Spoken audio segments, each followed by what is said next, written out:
What's up, everybody? Welcome to another jam-packed edition of the Two Buck Sports Podcast, the first of 2024, a podcast that I have needed all week. Drew, what is guaranteed to be the best year in the Two Buck Sports Podcast's brief history? Welcome to the first podcast of the year, sir. How are you tonight? Happy New Year, Buckets. Man, it is nice to turn over a new leaf. It feels like a fresh start. I'm proud to say that I'm 4 days into a diet and held strong. Hey, let's go. So that's 4 days longer than my longest of 2023. So maybe next year for 2025, I can get it to an even 10 days. I don't know. We'll see. But yeah, I mean, I'll be honest with you, and I know I don't want to spend this whole podcast gloating, but things just couldn't be going better for me right now. We're gonna get into our best beefs of the week here, but I just there's something cleansing about a new year, and I know it's all psychological because there's nothing different about the day itself from December the 31st to January 1st, but it's just like you throw one calendar away and you have a brand new calendar with 12 new sheets of paper in it with 365 days that you're going to fill up. But for right now, it's just blank. And There's just something kind of freeing about that. Sure. I'm not by no means am I the person to try to get, philosophical on this podcast. This is not a philosophical podcast. There was an episode rednecks from North Mississippi talking about sports, but there was an episode one time I said this is not a thinking podcast. This is a sports podcast. We're not a thinking podcast. We're a speaking podcast, and so we're gonna do some speaking here for another hour or so. So y'all just buckle up because there's gonna be lots of words in this podcast. Yes, sir. Yes, sir. Understand that we may be getting some new listeners here coming up pretty soon. My name's Drew. This is my buddy Buckets. Rusty is his preferred name. We start every podcast with our best of the week, our Bucks best of the week, and our Bucks beef of the week. Rusty, I introed it, so I will let you pick which one you start with first. Do you want to start with the best of the week or the worst? Let's start with the best. Let's start off on a good foot. It's the new year. We're going to start on the good foot. We're going to go into it positively. So when we talk about our beefs, maybe it won't be quite so bad. There we go. If you know me, you know it's been a rough couple of weeks. So I'm kind of digging deep to find some best here. And for me, it has been what has been a dark period in Mississippi State football for the last calendar year. Finally getting some light. One, Jeff Lebby, our new head football coach, decided to make a very brilliant move, as it turns out, over the last week and a half. And that was to keep Chad Bumpus as our wide receivers coach. Right. Because our wide receiver room is the best it's ever been in program history as of yesterday. I mean, it's a bold statement, but listen to this. So I was going to say it's not saying much, but proceed. Yeah. The best receiver I can ever think of is Darunya Wilson and Fred Ross. Or Eric Moulds. We got to go way back for Eric Moulds. Yeah. But so just in the last 2 weeks, in the early signing period, we signed yesterday, which we signed him a couple weeks ago, but he announced yesterday, Braylon Stonka Burnside from Starkville High School is staying home, 4-star receiver. J.J. Harrell, 4-star receiver. Mario Craver, who had an awesome Under Armour All-American game, 4-star receiver. 3 stars in San Francisco McGee, who led Mississippi in all receivers in receiving yards his senior year last year. 3-star Ricky Johnson. We got the transfer portal for a 1,000-yard receiver from UTEP. Kelly, I'm not even going to try to butcher his last name. Kevin Coleman signed today. Kevin Coleman Jr., who was the number 6 wide receiver in the 2022 class, been at Louisville last year, is coming back. There's still some guys out there. Daniel Hill, a running back from Meridian, is one that's kind of leaning towards Mississippi State, a 4-star running back.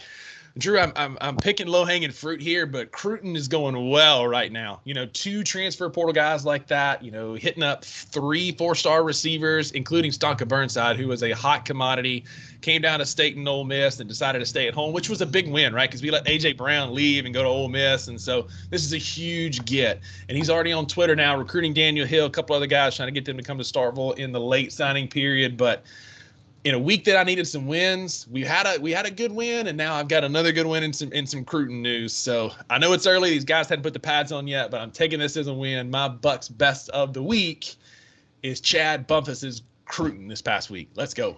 Yeah, I mean, you never want to do the comparison thing, especially not now when when you want to talk about Cruton. You don't hear many Mississippi State fans bragging about it because the whole comparison thing, it definitely pales. But that's another conversation. By all means, take your wins whenever you can get them. Because real quick, wasn't it 3 Mississippi State players that made the Pro Bowl this year? Real quick. State are we talking Sundays, about the NFL yet? State to Sunday. You want to go? You want to play? Listen, all those high school recruits. I know you're listening to this podcast because y'all love us, but you're listening. You want to go to Sundays? It's State to Sundays. Head to Starkville, Mississippi. What's your best of the week? Yeah. Well, typically, my best and my this segment here for me is a good palate cleanser before we get into sports. So I was not thinking sports really, but my best of the week is sports adjacent. And we just here in Ripley, Mississippi, under this roof, we are only champions here. We're Egg Bowl champions. We are League of Avengers champions. We talked about that last week. Your boy has the trophy right back in its rightful home here on Water Street in Ripley, Mississippi. And Sunday, my wife clinched the Family League championship. Right. And so in this household, we are only champions, fantasy football champions. I mean, days could not be, the sun has never been brighter. The grass has never been greener. The food's never tasted so good. I mean, we cannot ask for a better time of year, a better time than what we're having right now. Peach Bowl champs, undefeated basketball team, Walter Nolan coming to the SIP. Fantasy Football League champions times 2. I mean, tell me, Rusty, could it get any better? It can, because it hasn't stopped getting better yet. So why would I think it starts now? Yeah, I mean, you're on a hot streak right now. If I was you, I'd go to Tunica, hit up Gold Strike. Maybe we could do that this coming weekend when I come down to see you, or we could go buy some lottery tickets and see if we can fund this podcast officially, do it the right way, and start not only the 2 Bucks Sports Podcast, but the 2 Bucks Brewery right there in Corinth, Mississippi. But yeah, I mean, the Gann family's on a hot streak. Yeah, so I wanted to outline the heartache that my wife went through it's 2-week playoffs in this league. Round 1, she played her brother-in-law, the number 1 team in the league. She won by 4.48 points to get to the championship round. In the championship round, she won by 1.8 points. Wow. 2-week matchups, both of them decided by 2.5 points combined. Wow. So, yeah, we were sweating it out at a New Year's Eve party at a friend's house. Me and her walked in the door and said, hey, you got to put on that Vikings game because Ty Chandler and Justin Jefferson have to combine for 18 points. And I think they combined for like 19.5. I mean, it was crazy. So, yeah, it is nothing but victories here in the Gann household. Yeah, cue up All I Do Is Win. All I Do Is Win with T-Pain in the background. There you go. If we were a high-budget podcast, I'd have played it. Put that in post right now. I'll see if I can get the rights for it. I don't have to pay for it. We'll see. Yeah. So, Rusty, tell me about your beef for the week. Man, I have got a lot. I've got my whole life is beef at times right now. I think probably for me it's just air travel. Like I hopped on a plane this past week and was trying to get out of Memphis, and I got delayed by 5 hours. Ended up having to spend a night in Dallas at a hotel that I was not planning for. Shout out to American Airlines for paying for it, but overnight in Dallas I didn't plan for. Coming back, anytime I travel, I always get this like little nasal crud, dry nose kind of mess, and I've been fighting that all week.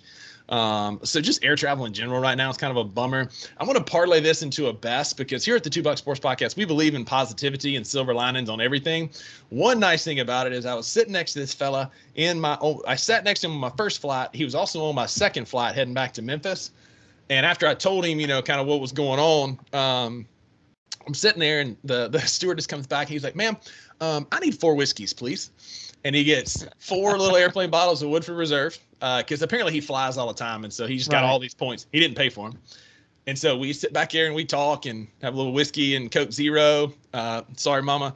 Had a good time on her first flight. We sit there at Houston. She does not like Coke Zero at all. No, not at all. We sit there and I really don't see him again. In the airport, got about an hour layover in Houston. We hop on a plane back to Memphis and I'm sitting there in my seat, got my headphones in, listening to some Zach Bryan and Noah Khan, and all of a sudden the stewardess taps me on the shoulder, and she was like, "This is from that gentleman up there, and it's 2 more bottles of Woodford Reserve." And I look up, and he's giving me a big thumbs up, and so I kind of nodded and enjoyed those. And we get to Memphis, and it was a small plane, and so we had to check our baggage or our carry-ons, and so then we had to go to the luggage carousel there at the Memphis airport. And Drew, you know me, and most of our listeners know me. I'm a large fella. There's a lot of dudes sitting in this chair, and I go to the little baggage carousel, and I get my bag, and I'm walking away, and this guy steps out, and it's him, and he makes me look small. Think like Lauren Massey, like big guy, and he steps out, and we make eye contact, and this man just bear hugs me, picks me up off the ground, like I felt like a child. He just picks me up, slams me back down, and he goes, "You're gonna be all right." Pats me on the back of the head, and I just walk off, and I'll never see this gentleman again. But thank you, random citizen, for making my flight a little bit better with 4 bottles of Woodford Reserve and a bear hug at the baggage claims. There's not much that can make an airplane ride better than 4 bottles of Woodford Reserve. So he had good taste. I didn't even tell him. He said, "Tell you what, hang on." He calls her over. He's like, "I'll take 4 bottles of Woodford Reserve," and I was like, a man of class. This guy's about to get down. And then he hands me 2 of them. I'm like, "No, sir, you're a gentleman and a scholar." And it's funny because we're the 2 biggest dudes on the plane. We're on the very back row, like the last 2 back there. And so like we're worried that this plane's gonna be flying kind of, catapult us all the way there because we got all this weight in that back left. It's gonna be like one of those new lowrider trucks. Got the back end lowered down. They call it Carolina squat, and that back end was just kind of, hovering all the way there. But anyway, that's my beef turned into a best for the week. Never tell you my dad's theory on where to sit at a plane, a plane. So my dad is not a good passenger in cars, planes, nothing. He would love to be a pilot, but he does not want to ride in a plane where he's not the pilot. Sure. And so he always sat in the back of the plane. And I asked him one time, I said, "Dad, why do you want to sit in the back of the plane? Takes forever to get off of a plane and be in the back." And he said, "Son, how many planes you ever seen back into a mountain?" I said, "All right." So, my beef is kind of where I'm sitting right now. And I don't want to be a curmudgeon. I love having a house where it was kind of my house growing up was the house where people congregated. It was always a point of pride for me. And it's what I want my house to be, a house that's loud and boisterous and full of company and laughter. And, but I'm also a planner. So like, let me know you're coming. Okay. Today it's Thursday. We're recording a podcast that we take very seriously and that we have a ton of fun doing. Many weeks, it's the highlight of our week. Right. And it's what I look forward to. Haley, it's my favorite part of the week. It's not his. Yeah. Yeah. Hey, baby. It's not my favorite part of the week. My favorite part of the week is only times when you're around right beside me. And so I pull up today, and I love my wife's family. I do. I truly do. But they show up in places and bring a whole mess of kids. And like I said, I love laughter. I love seeing my kids play with her kids. But I'm talking like there's just no time limit to these things anymore. It's like I don't know what time they showed up. It's 7:00. They're still here. Yeah. And so I'm down in the basement, which is also our bedroom. So don't pity me. I'm in a nice, comfortable leather chair. So again, don't pity me. Just a little minor inconvenience, really. But it's like, I'm a man of routine, and I'm on Thursday nights. I need to be in my comfy chair, in my podcast chair at my podcast desk. All right. With my mechanical arm that holds my microphone, so my right arm doesn't get tired. My boy's having to shift arms left and right, left and right. I've just made mention on this podcast how I'm trying to get in better shape and lose weight, but I mean, this is just a bridge too far. I have to hold my own microphone. Yeah, man, I can relate to that. Our house, we used to live right there on number 2 in Kossuth, like technically Marshtown, right there by the airport. Right. Everybody knew where the right Witten by house the was. bustling Kossuth Airport. I mean, like all 4 planes that come in a month, man. And so our house was kind of that way. Mama Lee always put a little extra on the stove because there was guaranteed, and she'd ring that dinner bell that like, a couple extra dudes are going to show up. And I can't tell how many times she'd peek her head in our room and be like, "Any extra boys in here? Any mamas I need to let know that you're staying over the night overnight?" I know, right? But that was Mama Lee loved to host, and so if you know Mama Lee, that's her heart and loving on kids, and so I can confirm Drew's house is very comfortable. Stayed there many times. Nice little place to be, and so I don't blame him. Everybody's welcome. Rusty even showed up a couple weekends ago. I mean, there's a rumor I may show up this weekend. You just never know what's gonna happen. Hey, I can't count on Rusty to let me know ahead of time though. Listen, you're always welcome. You don't have to call. But if you don't call and you show up, then just understand that it's possible that I will leave you to do whatever I had planned. Right. And that's why before this podcast, all fair, I said, "Hey, you do anything this weekend? Because I need to come see you. I don't want to sit up here by myself. I need to come see you." So we making plans. And Drew got me a really nice Christmas present this year that I'm going to bring down to him. I have your Christmas present that I'm bringing this weekend, finally in the mix, and we're going to get that down there. Shout out for getting that made. But I'm going to bring my Christmas present down. We're going to test it in your Christmas present, and we're going to have us a good weekend. So looking forward to that, man. Looking forward to that. But hey, man, let's go right into it. We've entertained our non-sports fans long enough. So if you listen to just that part of the show, we thank you for being here. Mama. Now's the time you can exit stage right if you would like. We're about to talk about the Grizzlies, and I know sports isn't always your thing. Listen, Mama, Katie, Kayla, like these people who listen to this podcast for our banter to begin with. Again, thank you for being here. Absolutely. Make sure you like and subscribe and share with a sports fan. But we're going to move into our segment about the Grizz. We're not going to spend a ton of time here, Drew, because, I mean, frankly, the Grizz aren't playing super great right now. I know you had church and stuff last night, but I watched that thing from the tip to the bitter end last night, and I was texting my buddy Micah Thomas, friend of the podcast, ER Doc down the Mississippi Gulf Coast. Shout out Micah.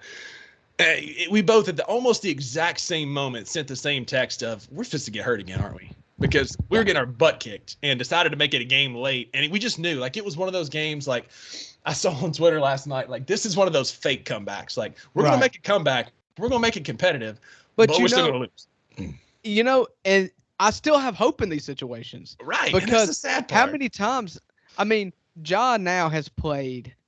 He's been back for 8 games. He's played in 7 of them. Mm-hmm. And in 2 of them has featured massive double-digit deficit comebacks in the fourth quarter. Right. Now, given they've both been against the Pelicans, who he owns. It gives you that hope a little bit. And so I'm going to shoot you straight, Rusty. We did not have church last night. I thought we did. We did have a retirement party for a coworker that decided he was going to stay at home. I knew you were awful quiet. And it was at the church. Gotcha. And so, it was just church worked as an excuse. Church-ish. Yeah. But I was home. We started the game. And I watched most of it. And ultimately, I just got frustrated. We were down, do some quick math in my head, down 1, down 13, down 16 going into the fourth quarter. And I watched the fourth quarter. I started the fourth quarter. And it was like the lineup that Taylor Jenkins put out there to start the fourth quarter had no defense at all. And it was instantly back up to 20. Are you ready to have a conversation about Taylor Jenkins yet or not? Yeah, let's get there. But as a whole, all right, so Taylor Jenkins, we'll talk about Taylor Jenkins, especially in relation to last night's game. And last night's game was the first time where I was frustrated with Taylor. Welcome to the show. Well, and for good reason. Honestly, I feel like most people have been extremely too quick to be critical of Taylor Jenkins for reasons I outlined in an earlier podcast where if you lose, it's Taylor's fault. If you win, it's Ja's fault. Ja has not played well. He has not played with that. He's been sick. Yeah, he's been sick. I get it. And I chalked that up. So let's just go back. All right, so Ja comes back. You win 4 in a row. Yeah. Beat New Orleans, Indiana, New Orleans, and Atlanta. All right. Everything's great. Nobody has a problem with Taylor Jenkins. You're just nitpicking. You don't like some lineups. I get it. Ja gets sick, misses Denver. That's a loss. Goes to LA and to Sacramento and get beat, or go to LA, get beat up really badly, come home to Sacramento, got beat really badly at home, which was a low. Sure. But it was obvious Ja wasn't 100%. He wasn't being the aggressor. He is the offense. And if he is not going to go downhill, if the offense is not set up for him to run, then the offense is not going to work. And we have hit just the absolute doldrums. We've hit the bottom of the barrel offensively. And last night was probably the most frustrating because whereas the losing streak started with Denver and then the Clippers and the Kings, 3 really good teams, you got right against San Antonio, but the offense looked terrible. And then last night against the Raptors, who coming into the game had only won 13 games, they're not a competitive team in the East, but they just made a big trade, kind of got a bump, morale, not morale, got a morale bump. Welcome to the $2 Sports. That's it, where we butcher every word, man. Yeah, they've got life, Yeah. And you just got there, and there is just nothing offensively. You see possession after possession where somebody comes up, kicks in the corner, takes a quick 3. Everybody likes to complain about the rebounding numbers. Yes, the threes are open. Yes, we're continually missing them, and then you're not allowing yourself to have any sort of rebounding edge or offensive rebound at all. It's just stagnant, the most stagnant, boring offense, and that's the part of Taylor Jenkins that you've got to figure out a half-court offense. And that's what was frustrating. Watching, Darko for the Raptors last night, he would call a timeout, make some adjustments, they'd go on a run. We'd call a timeout, and then we'd come out and we'd take a 3 with 6 seconds into the shot clock. And it's I know hopefully that's not what he drew up. And what was frustrating, I tweeted this out last night, when we were down 5, we took 3 ill-advised threes in a row, and Toronto didn't score. And there was twice that Ja drove the lane and then kicked out to Jaren, kicked out to Marcus Smart, and then I think kicked out to Dez on 3 straight possessions, and they missed all 3 of them when Ja was in the paint against a team who's not that great at defending the paint. They got Pascal Siakam, who's, a good paint defender, but he's not great.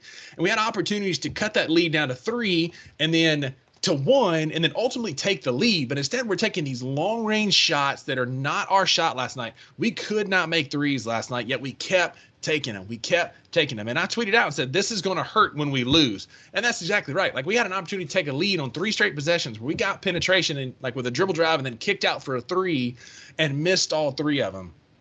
I know those are guys that you want taking those shots, and Jaren and Dez, probably not Marcus Smart right now because he's struggling right now.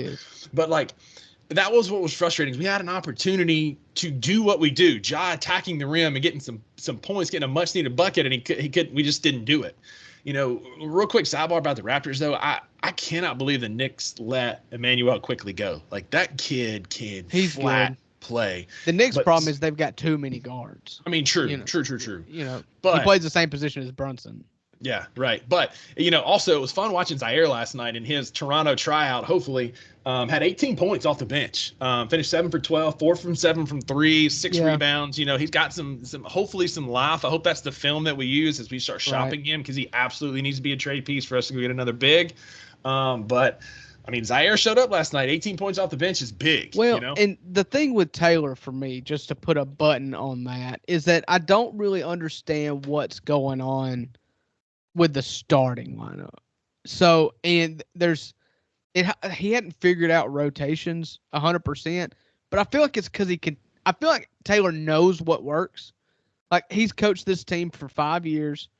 He's had Ja and Jaren for 5 years, Bane for 4. We've got Kennard, we've got Smart. I feel like he knows what roles everybody works well in.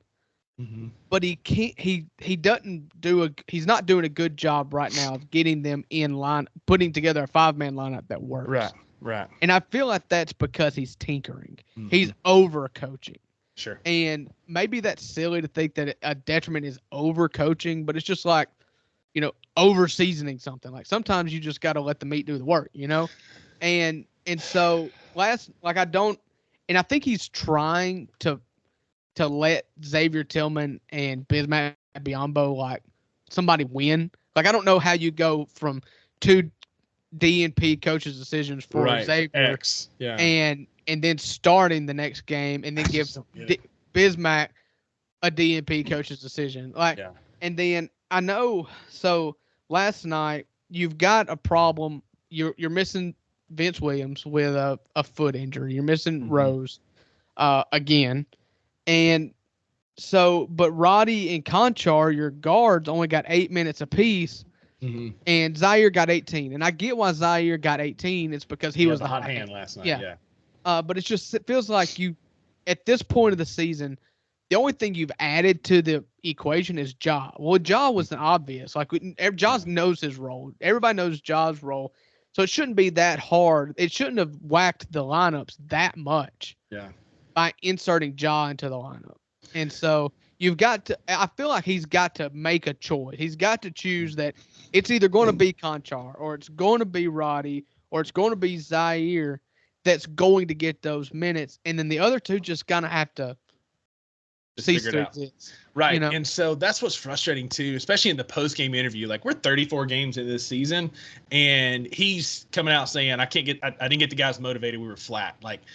Especially it was passed around today on Grizz Twitter, the exit interview last year for him, where he was talking about being more of a motivator, vocal coach, being up front, and then we couldn't get guys motivated for what was as much as a must win on a Wednesday night in January as it could be, because our schedule, we fitting to run through a gauntlet, and we needed that win last night. And I don't buy that. That was frustrating. Hang on, that was frustrating because yes, you need to get the team more motivated, and that's coach speak, probably cover up for some things, but some of these rotations, like you were talking about, we're starting the fourth quarter with absolutely no defense, and they just go on a run. The biggest thing is how we close out every quarter. He'll make some adjustments in the lineup, and then they'll go they ended the first quarter on a 15-2 run. They ended the second quarter on a 13-2 run. They ended the third quarter on a 13-6 run. And it's just, it never fails. We make an adjustment, and we cannot sustain towards the end of the quarter. And that's where we're getting behind. We had some momentum going into halftime. With about 3 or 4 minutes left in the second quarter. When Ja comes back into the game. Exactly. Because Ja's typical break is the last couple minutes of the first and the first couple minutes of the second, last couple minutes of the third, first couple minutes of the fourth. So it makes sense that in the first and third quarters, maybe you give up a run. Right. It doesn't make much sense that at the end of the second and fourth quarters, you're giving up runs, Yeah, but here we are. Yeah. And so there's things to figure out. I'm still hopeful. Regarding the Taylor Jenkins, we didn't have them ready thing. I don't ever buy that. These guys are professionals. I've said this on this podcast many a times, that emotions and pregame speeches and all this other kind of stuff that coaches get a lot of credit for, and everybody loves to share the pregame speech to rally the troops. That stuff doesn't last the whole game. That high, you eventually have to execute based on talent. Fair. And so I don't buy that. And even on the post-game show last night, saw clips, and I heard Chris Vernon talking about it today. He said, the players didn't buy that. The players said, no, it's not on coach. We've got to play better. And that's the truth. That's where it matters. Is it seems like, I don't want to say they're lazy, but it just seems like they're in a funk. They need to see a shot go down early. Honestly, where this game was lost yesterday, we could talk about rotations. We can talk about Xavier Tillman or Biz, whoever. At the end of the day, Xavier Tillman was by far Xavier Tillman and Luke Kennard were the worst plus minus of the team. Yeah. But the game was lost because of Luke Kennard and Marcus Smart combining to go 0 of 9 from 3. And let's see, 3 of 15 from the field. Yeah. In a combined 8 points. 50-something minutes. So that's where the game was lost. You've got to have your role players in a role that makes sense to where they're comfortable in, and kind of get in a routine.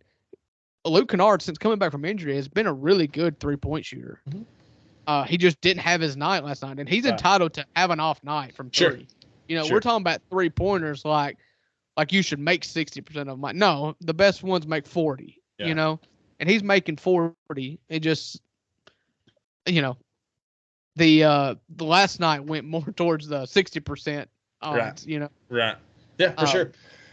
And again, he's coming back from injury and he'd been hot leading into last night, and so having an off night is definitely acceptable. Again, Drew, like we talk about ad nauseum. You're right. Like the players have to play, shots have to fall. We shot 42 threes last night, made 15 of them. Like you're not going to win a lot of games that way. Toronto went 12 to 26 for 46%, which is respectable. There's a combination there, right? Like the players have to play, players have to win games. We have to scheme a little bit better. We've got to figure out these rotations because so many times we put in a new lineup and the other team goes on a massive run and we just can never recover. And it's just frustrating to watch that happen. Hopefully we have some closed door meetings. We get that figured out.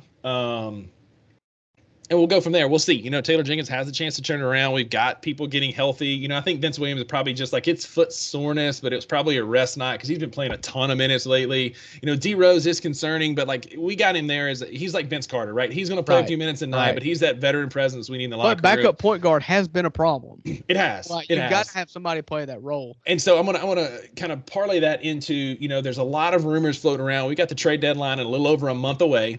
Like, we have to make a move. Like there's just no really two ways around that. And the two glaring holes are a post. We need a big. And there's guys on the market. Andre Drummond, who probably could have got a lot cheaper this summer, is having a resurgence. He's not a bad pickup. Siakam is a name that keeps coming up. Claxton in Brooklyn is a name that I've seen a few times that I don't hate. Mikal Bridges is like on again, off again on the trade blocks. Maybe we could go get like a combination there. That would probably take a couple extra teams, but those are some names that I've seen coming up. A backup point guard would not be awful. Stones is back on the market, but we don't need to bring Stones back. I think like a big and maybe a wing, especially if you can get a couple teams involved and you can pull off like if Kleiman can pull off a trade for Mikal Bridges and Nick Claxton and bring those guys to Memphis, I think he would completely redeem on some of these draft misses. Your thoughts? Any trades or any guys you would like to see us target? Yeah, I mean, I'm in the minority here to think that this team is good. Like, I feel like Taylor's overcoaching it. I feel like you get into a rhythm here. Maybe it's my bias, Rusty. I don't know. But maybe it's just my homerism. And I try to stay pretty even keel with all my teams and be a realist. But I look at this lineup and I feel like it's fine. Like, yes, we need a big. Okay. Yeah. I'll say that we need to make a trade for a big. But wings, if everybody stays healthy, you've got Smart, Bain, Santi Aldama, David Roddy, Luke Kennard. Like in that I just listed you off 6 wings, and Roddy probably won't play. So I mean, there's your rotation there of guys. Yeah, but Marcus Smart is not he's a 2. We've been playing him at 3 an awful lot. I get that, but like that's not his natural position. Well, I don't know about that necessarily. No, and I don't think he comes off the bench. That's kind of what I would kind of like to see, is coming off the bench, but being the first person off the bench, getting a lot of minutes with the starters, obviously.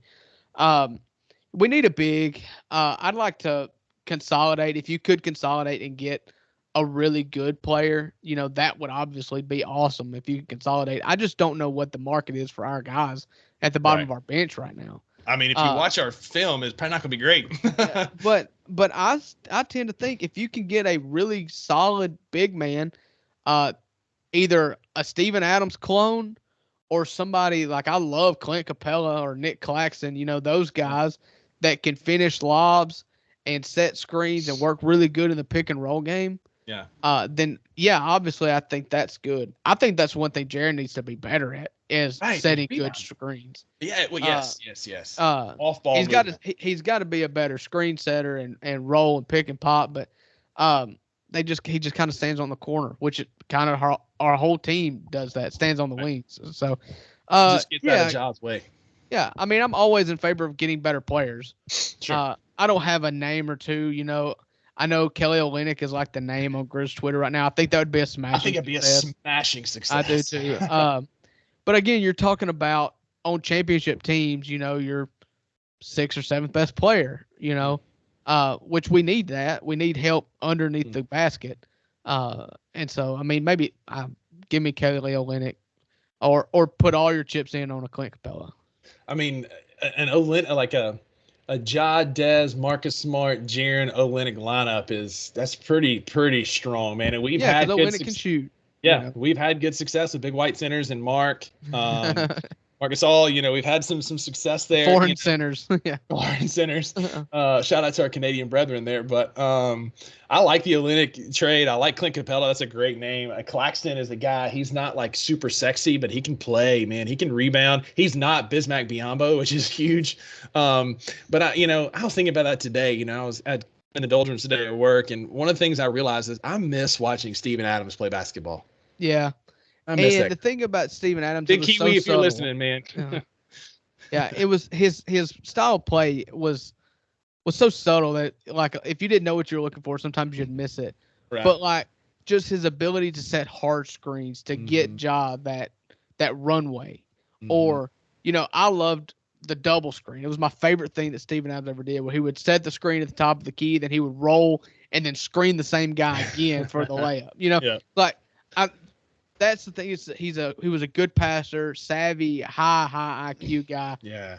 And was just a hungry hippo underneath the basket. I mean, that's it. And he would either grab it or tip it out. Something that Biyombo has yet to be able to do. But just the accuracy of those little volleyball tips where he'd bat the ball out. Yeah, I'm not 100% sure that Bismack Biyombo doesn't have Jason Pierre-Paul fingers. We'll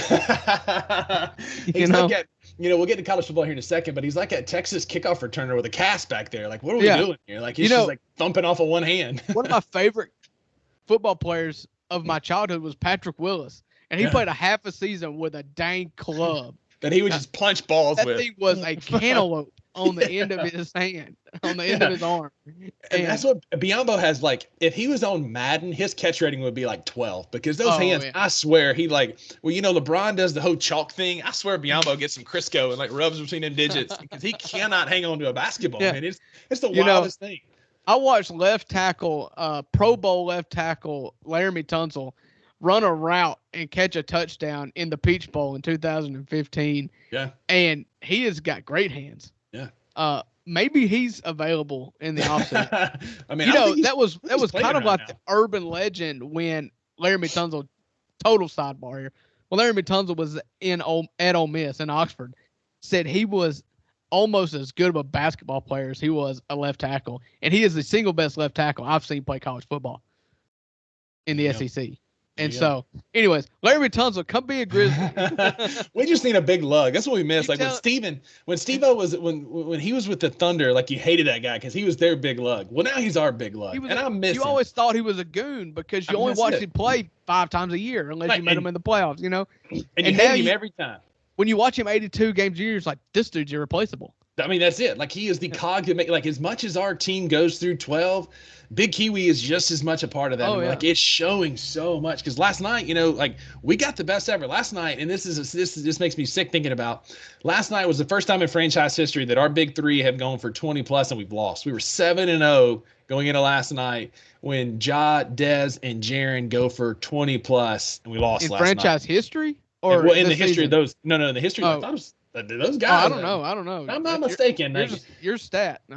If I'm not mistaken, it was the first time we've ever lost when those three guys have gone for 20 plus. And so, well, you make up for that when the other, 7 people on your team combined for like 1 for 87. Mm-hmm. All right, that's the Grizzlies talk for today. Sponsors, if you ever want to sponsor, this is your time. Yeah. We've got some dead space right here in between basketball and football. Just imagine in your head right now that we could be talking about your company for 15 to 30 seconds. Right, in front of an audience that is eager to know about your business and support you. All you got to do is hop on here and we will say, listen, this next segment is brought to you by XYZ Business. Go there for all your XYZ needs, and your business is obviously going to boom. And I can promise you, coming from one of the 2 people that will read the ad, you will be treated as if you are the one and only resource in this vein. You will be the superior product that you sell. Mm-hmm. That's how you'll be treated on this. You'll be treated like royalty on this podcast. Yeah. You will be the Bucks best of the week. That's for sure. You will the Bucks best bar and grill, the best bar in the world, right here in North Mississippi, and whatever it is, we'll say it. brings you our next segment, which is college football. Drew, we've had some epic college football games. I'll let you get your little rant out of the way. Go ahead, talk about the Peach Bowl and how Ole Miss's big win over Penn State. Yeah, I'm glad that we started this podcast with you taking, your victory lap. And when it comes to parades and stuff, like I'm about to talk about the ultimate parade that's going on inside my city in Oxford. And you did your victory lap, which was just like a stroll around the block here in Ripley. It's a moral victory. It is what it is. Take your victories when you can get them. My victories are very sweet, though, because Saturday I watched my Ole Miss Rebels go to Atlanta to the Mercedes-Benz Stadium and just wipe the floor with what is undoubtedly the third best team in the Big Ten. It's not even close. It's not even close. Now, they're not even close to being in the top 2 in the Big Ten, but they are definitely number 3. And they were a 10-2 team. Statistics said that they had the best defense in football. I know that because that's all they talked about pregame was how this Ole Miss offense would compare to this Penn State defense.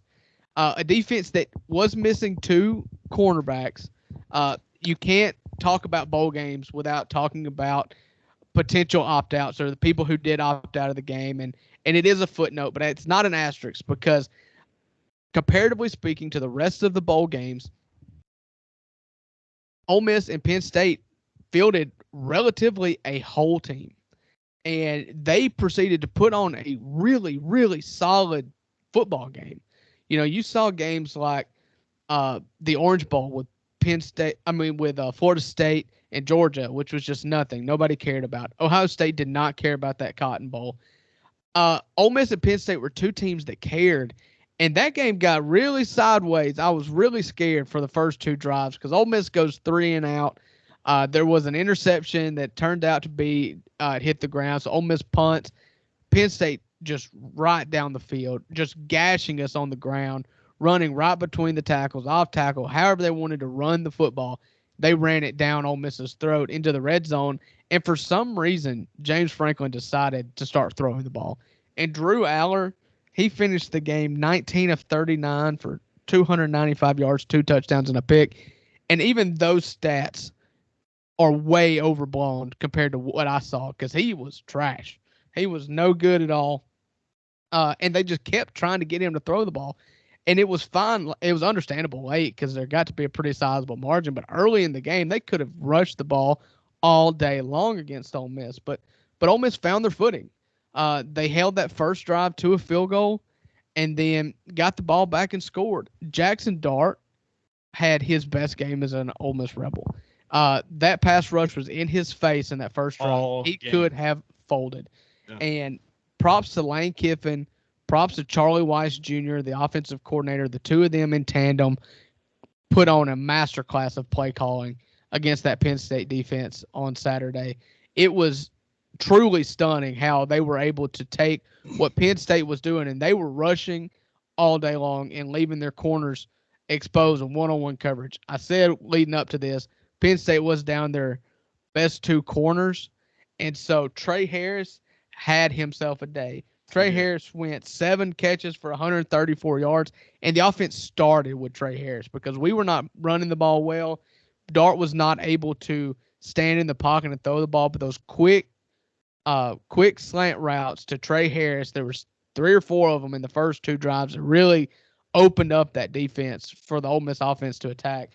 Just incredible. Caden Prieskorn went nuclear. He was one of the big pieces that Ole Miss retained. Him and Trey Harris.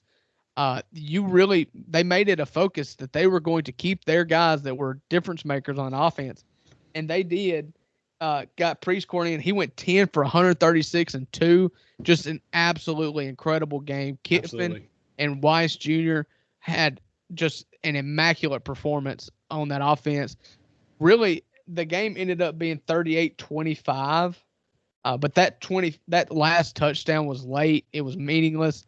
It was really 38-18 with a couple minutes left in the fourth quarter. I kind of hate to give up that garbage time touchdown, but But I mean, it was just an amazing win, and it's an amazing win for the game itself because we could have played Liberty and beaten the brakes off of them. We could have played Florida State, beat the brakes off of them. I believe we would have beaten Ohio State better than we beat Penn State because Ohio State didn't care. No. Shout out to Missouri though. Drinkowitz had that team fired up. Yeah. And it is really catapulted Ole Miss. I feel like, I went to the Peach Bowl in 2014. Ole Miss got drilled. Okay. I went to the Sugar Bowl in 2015. Ole Miss won that game with Chad Kelly, Laquan, Laramie Tunsil, Robert Kimdichie, that whole bunch. But winning that game felt like the end of an era. Right. You were losing Laquan. You may be losing Chad Kelly. You lost Evan Ingram and so it felt like an end of an era there. Now, this one felt like a jumping off point. Like it felt like generally we were just getting started. And so I don't really know where it goes from here, but I can tell you that because of that win against Penn State, a team that is their peer, which is a really solid team and a really, really good conference, I believe Ole Miss will start next season preseason top 7. I'm thinking maybe even top 5. You look down the lineup here. You're going to have you're going to have Michigan, Alabama, Georgia, Ohio State. Washington may drop down because they got Will Rogers coming in talking about Listen, to all of our Husky fans out there, because we are downloaded in Seattle, Washington, just know it's going to be a step back from Penix Jr. to Will Rogers. And so I think there's a real opportunity for Ole Miss to be preseason ranked in the top 7, and it is truly playoff or bust. For as an Ole Miss fan to have these kind of expectations, it's scary. Yeah. We have it, in 2009, I think Ole Miss started the season preseason ranked 4.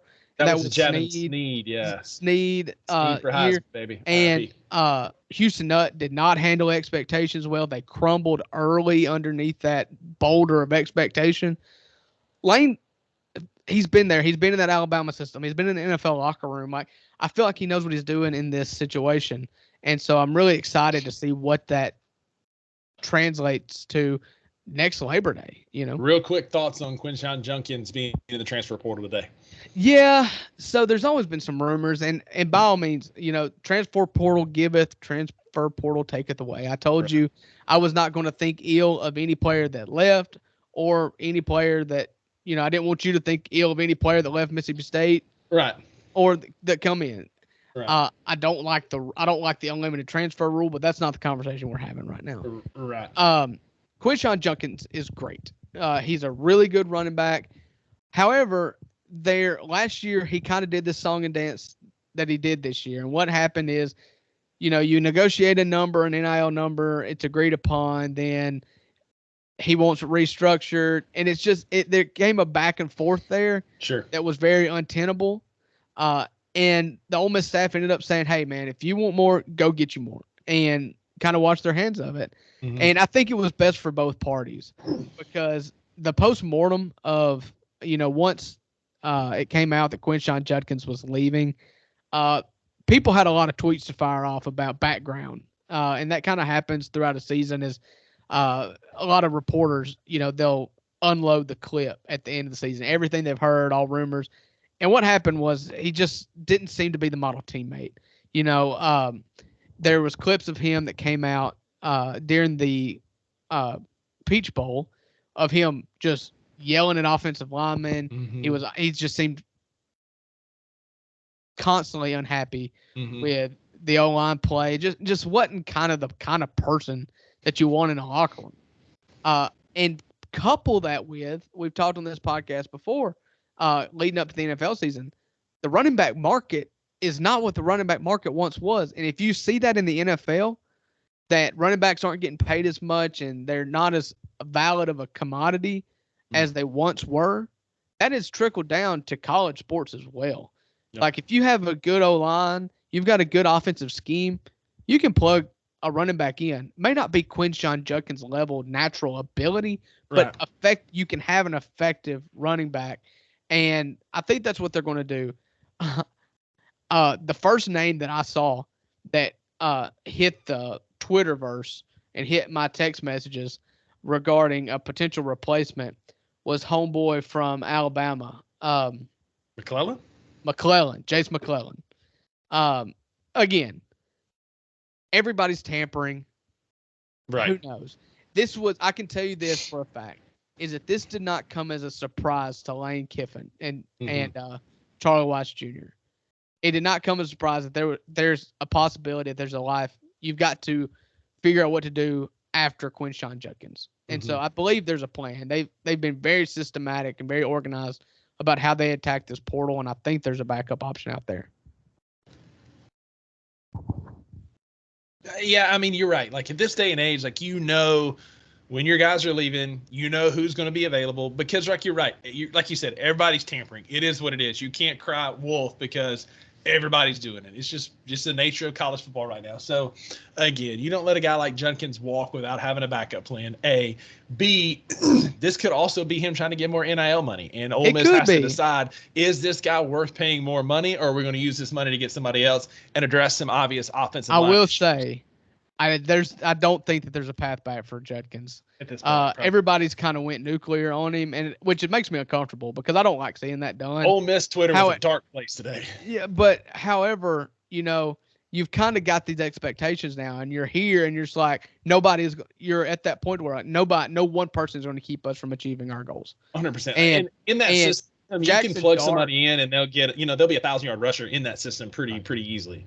And Jackson Dart kind of put the nail in the coffin when he took to Instagram today to share a clip from Tom Brady at a kind of a powwow that he was doing, where he was talking about how if you're going to be a selfish teammate, you can still be great and get your numbers, but you need to do that somewhere else. I'd love to play against you one day. Yeah. But it just feels like he's not going to make his way back. And then Lane Kiffin was tweeting all the fish that he was catching today. And so, like, it was obvious that, like, everybody's going to scorch turf. He tweeted one that said catch and release. I was like, oh gosh. Yeah, like, there was a little shark, and it was like, ooh.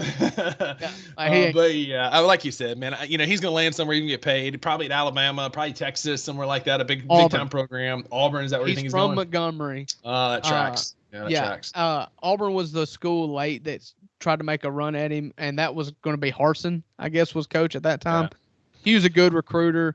He's looking for someone to change his reputation right now, and for them to go steal in their opinion, Quinshon Judkins from Ole Miss, that will give them a boost to their ego that Auburn loves more than anything else. That tracks. So. Well, hey, listen, man, we spent enough time on that. Like, we had some epic college football semifinal games. First of all, I went 1 for 2. I picked Alabama to beat Michigan. I thought they beat them handily. I was wrong, but I called that Washington game, man. Michael Penix Jr. proved me right. Had a monster game, made some epic throws. We'll get to that game in a minute. We'll start with Alabama, Michigan. Alabama played that game not to lose, and that's exactly what happened to them. They were very vanilla. They were very conservative. They didn't really stretch the field a ton, and they could have, but the biggest thing that was impressive to me was Michigan's defensive line absolutely whipped Alabama's offensive line all the way up to the last play when J.C. Latham got blown up by that Coastal Carolina transfer into Jalen Milroe and tripped him when Milroe had an obvious path to the left that he had just noticed before Latham was put in his lap. Right. I'm going to give credit where credit's due. Michigan's defensive line showed up and won that game. And won that. And like you said, you don't see that against an Alabama team. Michigan won the trenches, and like I could probably count on one hand how many times I've watched an Alabama game since Nick Saban's been there, and they've lost the line of scrimmage. Right, and that happened. And it's typically against Georgia, 100%. Yeah. But Michigan whipped them in the trenches. Yeah, Michigan was very impressive. Statistically, they looked like mirror images of each other. If I'm being honest. Yeah. Alabama had less than 300 yards of offense, and Michigan didn't have much more than 300. I think Alabama just got exposed as frauds this year. And I'm not talking about going forward, but this team was deeply flawed, and you saw it early in the season. Mm-hmm. Milroe masked a bunch of that with his athleticism, but a good plan, and he was just completely useless on that team. Yeah. Couple things that Alabama the last couple of years, it seems like they've had problems that Alabama teams have not had in the past, and that is with penalties, boneheaded mistakes. if Alabama were to have gotten that, if Milroe runs that in on that 4th down and goal, and say they go for 2 in Fantasyland and win it right there, which is what I was telling my wife. I was like, dude, I'd go for 2 here, go for the win. If that happens and Alabama wins, there's only one person that deserves a game ball in that game, and that is Will Reichert, because that dude is absolute stones. I'm going to read you 2 critical drives that Alabama had. So first one, Alabama is down 7-3 going into the half.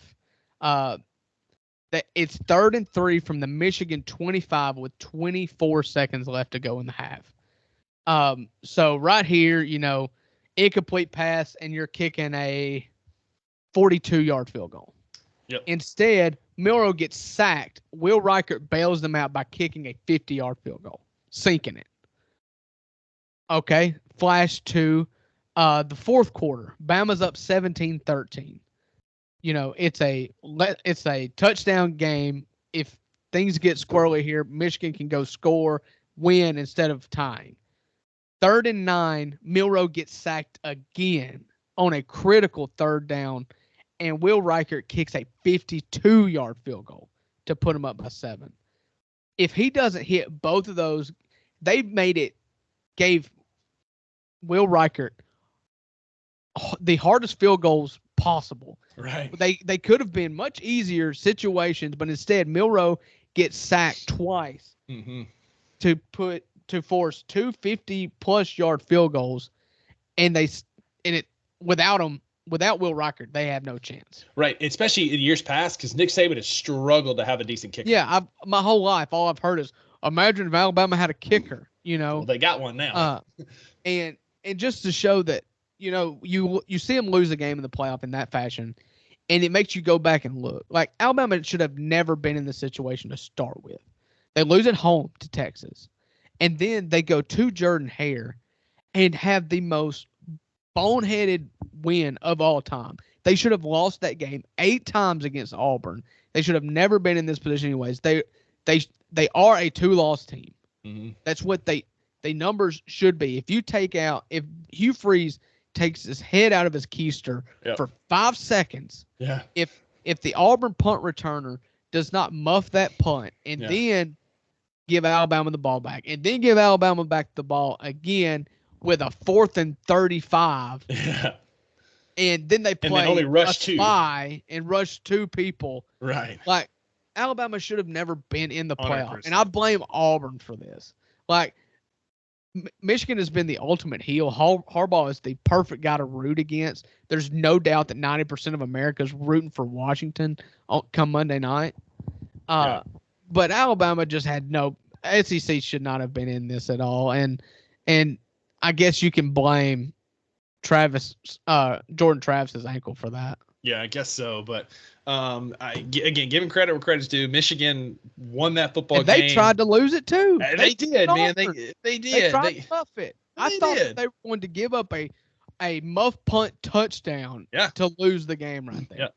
And, and what's bound to be a vacated national championship if they do win, like, credit to Michigan for finding a way to win that football game. Vacated titles are still titles, Rusty. Right. I mean, yeah. With Connor Stallions in the stands, which was one of the best things that came out of that, was him. He is playing this very well. 100%. He is playing this so he well. is like, he's got a future in the WWE as a heel because he's playing this so well. And I can just imagine like the confetti coming down on Harbaugh Monday night, and him just. Do you remember when the Patriots won the Super Bowl, the year of Deflategate and all that? And it was like the look on Tom Brady's face when Goodell handed him the Lombardi trophy, and it was just like he might as well have just given him double birds right to his face. Like, that's what Harbaugh's going to do if they win Monday night. Because and then he's going to bolt to the NFL. He's going to go to the Chargers, 100%. To quote the great Michael Scott, it's going to be a lot of smudgeness when he gets that trophy. I think he means smugness. See, smudgeness right there. But absolutely, he's going to give him that smirk, and he's going to hand it to J.J. McCarthy, and then he's going to ride off to the San Diego Chargers. And that's what I was about to say. What is likely Harbaugh's next to last college football game before he rides off to the NFL. Got a big win over Nick Saban. Got the monkey off his back, because that's always been the MO with Michigan, right? This is their 3rd straight year in the college football playoffs, and the first year they didn't get the brakes beat off of them. Right. So, but that takes us to the nightcap, which was just as entertaining. We were my so gosh, what a fortunate game. to have two incredible football games because in years past, you get one good one typically, but rarely do you get two that are just absolute edge of your Right. seats the whole game. And And that they were. that Washington Texas game was exciting for the exact polar opposite reason that the Right. Alabama Michigan game. I mean, Right. Michael Penix, have yourself a day. I've been a day one with Penix on this podcast. I Mhm. love him. Same. And you're talking about it. You may take Caleb Williams for his upside or Drake May, but give me Michael Penix 10 out of 10. 100%. He's got I mean, the he took arm Indiana. strength. He's got the build to last. He's not Yeah. Bryce Young. I was wrong about Bryce Young. But he's got the build to last in the NFL. And just his accuracy and his anticipation. He was throwing receivers open. There were two throws that I remember. One, it was like a 16-yard gain for a first down where it was a corner, and he just threw this kid open like right against the sideline. But that go-ahead touchdown where he threw that absolute frozen rope down the middle of the field, it didn't get it didn't get but like 6 feet off the ground and was probably 100 miles an hour. And I think it caught him more than he caught it. But Penix Jr., and I love it being here in Martin. There's so many UT fans, and I made sure to remind all of them that he was a UT commit that Jeremy Pruitt did not want. He went to Indiana and had them beat Penn State and beat Michigan and had some big games and almost beat Ohio State. Yeah, well, had a massive career there, transfers to Washington, and only gets better. And so, Drew, we get to our picks here in a minute. Spoiler alert, I'm high on the Huskies, man. That defense looked really good against Texas. I mean, Texas scored some points, but they stepped up and made some big plays. They kept Quinn Ewers on his heels and made him nervous all night. He had a good game. Texas had a good game offensively, but Penix was the deciding factor. He was so good. And then it was cool to see that corner, and I had his name earlier, and it's leaving me now, but he gave up the touchdown to Adonai Mitchell, and then Washington scores to go ahead, and then goes up, swats that ball in the first row. So made fun. A play, man. Just like shout out to that kid because why do people not do that more often? I mean, he jumped right beside him and swatted it. He reared back like grandma and just come from East Jerusalem, slap that ball into the first row like you're supposed to defend the pass. I mean, that's it, playing grip ball. And just couldn't have defended it better to make up for himself. So again, man, shout out to Washington for just finding a way to win in what was an epic football game. Yeah, it was a great football game. And it was, I mean, I just can't say enough about Michael Penix Jr. He was so good in that game. And before we pick the games, just a couple quick shout outs that I wrote down that just wanted to talk about. Nico Iamaleava is awesome. Oh, from Tennessee. He's awesome. And I hate to say it, but he's awesome. That kid's the truth. He took a minute to settle in, and then Iowa, people kind of disparaged Iowa this week in the clinic. Iowa's defense was not the problem. Their defense is good. No. And he absolutely cooked a Big Ten defense. And I don't know if that Iowa team was checked out. I don't know the roster situation going into that game, but that Iowa defense is great. Their defensive coordinator is great, and Nico torched them. I mean, so props to him. It was impressive. I was impressed by it in a bowl season, which I didn't watch much of. Yeah. Garrett Nussmeier from LSU. Yep. Was really good. He's one of those rare college quarterbacks that has been a backup and sat as a backup for several years. And I'm hoping that LSU gives him a shot because, man, he was good against Wisconsin in that. I guess that was the Gator Bowl or the former Gator Bowl. What was it? The ReliaQuest Bowl that we won last year against Illinois. Yeah. So, yeah, I mean, those two guys really stood out to me. Bowl season as a whole is just kind of whatever. Not a big bowl guy. Everybody's on podcasts and talk shows wanting to talk about what you do with bowls going forward. I don't really know the answer to that. It's not going to be a topic on this podcast, but it's just not made for very good football. I've seen that they're talking about Kirk Herbstreit made a really good argument that I thought you would appreciate. The bowl games are just kind of watered down because you get a ton of 6-6, 5-7 teams that are getting in there. Right. You have your 12 games as the bowl games, and you do maybe 5 other ones that other teams can play for. But really, especially now in today's college football where everybody's opting out and transferring and doing all these things, it just kind of waters it down. And then you get games problem. Then you get games like Georgia just absolutely just emaciating Florida State on live TV. Well, you just said the problem. The problem isn't the bowls. The problem isn't the 6-6 teams. It's that everybody Uh-oh. My esteemed colleague froze right mid-thought, but I think he's trying to get at it. It's like everybody is, you froze like mid-thought there. So yeah, I thought you froze, so I kept talking. So we may just on the garage band, we may just be talking over each other. I'm just going to go ahead and apologize to our listeners. If you're still here listening to us at this point, we're sorry for the audio issues. Yeah. So what I was saying is that the transfer portal has ruined it. You know, you should not be able to transfer as many times as possible. But right. I don't like that. I know that infringes on athletes' rights nowadays, but both can be true. You should have I understand that you have the ability to make money, and you should have the ability to change jobs as many times as you want. Right. However, it does make the bowl suck. So which one do you want more? Right. Yeah, I mean, I hear you. And so I think there's some changes can be made either way, but all in all, we had some good bowl games, Georgia, Florida State, Liberty, Oregon notwithstanding. But for one of the first times, I truly think outside of Georgia, right? Outside of Georgia, they got the top four right. I mean, they really did. Outside of Georgia. Georgia was one of the best 4 teams in college football. Alabama's probably one of the best 5 teams in college football. That'd be the only beef that I had. No, I felt like they got the top 4 teams. I think they got the top 4 right. Yeah. Because you look at the outcomes. You can use revisionist history now. And you saw the 2 semifinal games. Like, that was the right call. Georgia did not deserve to be in there because they lost to Alabama. Sure. You only got 4 teams. Like, right. And that's what I'm saying. Who do you knock out? The best 4 teams, like not the most like justified, because that's what they got. Like Alabama beat Georgia, Texas beat Alabama. They needed to be there. Florida State got left out in the cold, but your quarterback got hurt. That sucks. Right. Then you looked awful in the ACC championship game. It sucks to suck. I'm glad there's 12 teams next year. 100%. Like, we're done with the 4 team. I don't want to talk about it anymore. 12 is the right number. Let's see what happens, because there would have been some epic matchups this year. I think we'll get the same next year. Oh, yeah. I'm all for home field playoff games. Let's go. Absolutely. Let's go. So Rusty, you got any other college football things you want to hit before we wrap this podcast up for the week? I don't think so, man. I think we kind of covered all the bowl games, all the necessary topics, really appreciate it. And again, if you are a sponsor and you're looking to sponsor a segment, you could sponsor our outro right here. We have some great exit music that we could play and talk about your business right here as we wrap up this podcast. And thank you for being our sponsor and talk about how great your business is. Yeah. And so everybody, we've got some big news coming down the pike. I mean, we've saved it till the end. Best year. We're not going to say anything more about it. We've got buns in the oven. Neither of us are pregnant. Not us. My wife is. Yes. But we've got some huge things coming for this podcast. Something that we've been dreaming of. We've been hoping for 3 calendar years now that we've been doing this. About a year and 4 months or 5 months or so. And so we're really excited to bring that to you guys. We will be bringing it to you in the next few weeks to a month.